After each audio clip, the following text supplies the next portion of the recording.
Morning, everybody. Again, 9/12/18, 9/12, January 9th, 2018. Central Standard Time, Earth. Hey, let me talk to y'all a minute. So last night we just added, another $2 trillion in debt to the nation. So we're up around $22 trillion, $23 trillion in debt, right? If you took all the bull crap fiat currency in the world and stacked it all on top of each other, it's about $50 trillion. So the United States debt accounts for half of all currency in the world, roughly. Does that sound like it might be a problem? I think so. So, and the stock market is not necessarily in free fall right now, but it's not, it's still losing. We'll see what it does. Bitcoin was on a huge run prior to Christmas, and it's just been taking an ass whipping the last 6 weeks, 8 weeks. It's just been getting wrecked. So I've been talking a lot lately about this end-stage decadent empire that we live in, the collapse of this civilization, and what might that look like. And interestingly enough, I've been getting a lot of people asking me the same thing, which I don't believe in coincidence. And I mean people that you would not expect these questions to come from. I'm getting a lot of people asking me. Also, by the way, we're up to 11 subscribers, so that's totally badass. Thank you, whoever's new to the channel. Say hi, introduce yourself. We went from 1 to 3 to 5 to 8, and now we're at 11. So exponential growth. We're going to get to the moon before Elon. It's incredible. All right, so here's the thing, right? We have all this national debt. There's only so much money in the world, and all that money is fiat currency anyway, right? We know the dollar is crap. The only thing that gives the dollar any value is the fact that we all agree to use it for trade, right?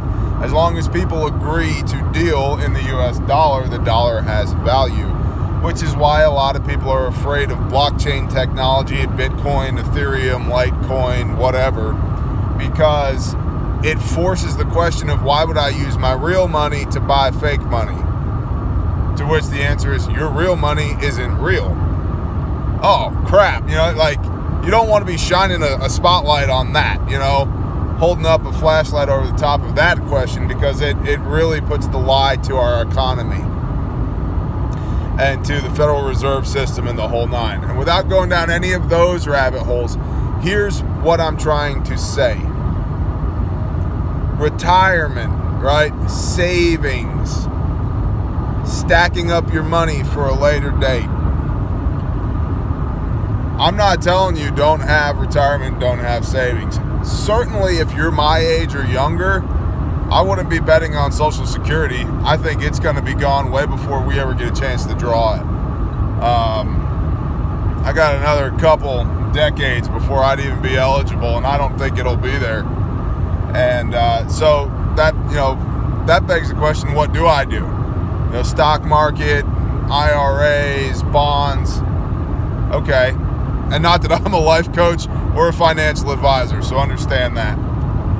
But stock market's basically legalized gambling, right? You're taking a bet for or against a company doing well.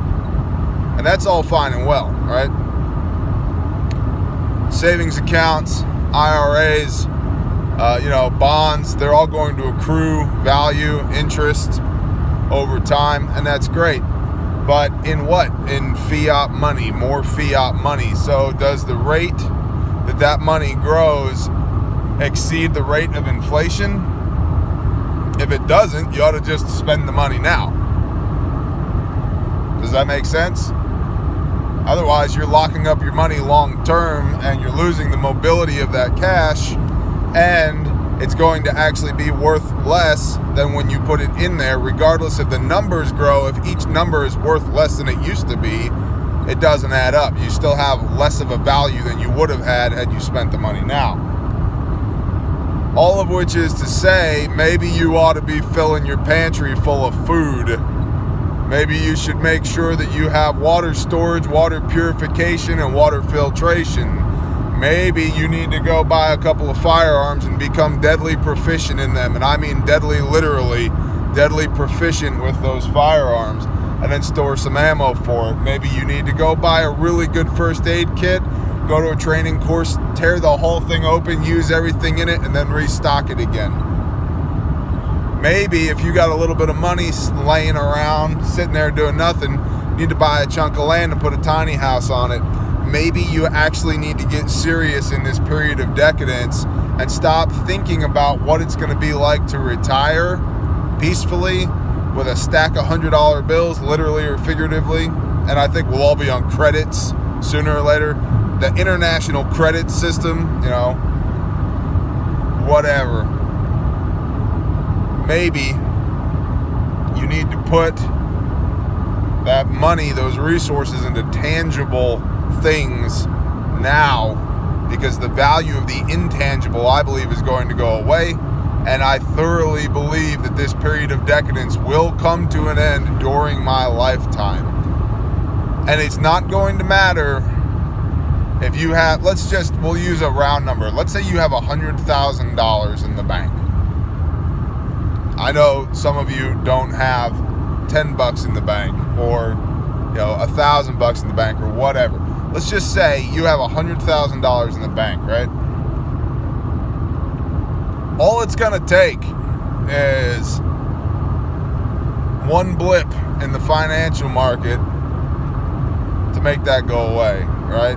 Maybe somebody hacks your bank and all the money is gone. And look, guys, it's ones and zeros. It's not actual money anymore. The paper that you get from the bank that has dead presidents' faces on it just represents ones and zeros. Okay? It's all digital fiat currency at this point. Gotta let somebody in a little Jeep pass us. They're in a hurry. There you go, fella.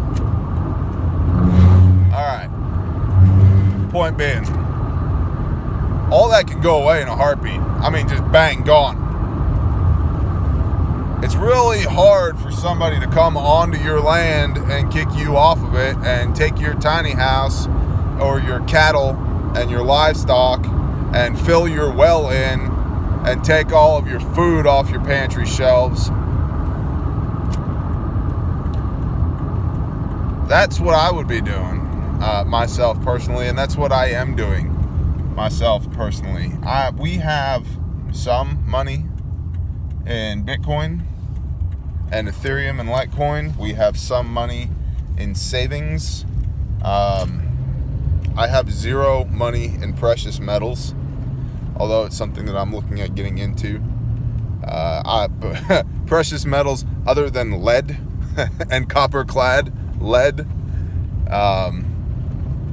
But all this can go away at any time. This thin veneer of civility that we call modern society, 3 missed meals, and Miss Susie and John from across the street, who are your neighbors that you love so much, they're going to turn into rowdy a-holes.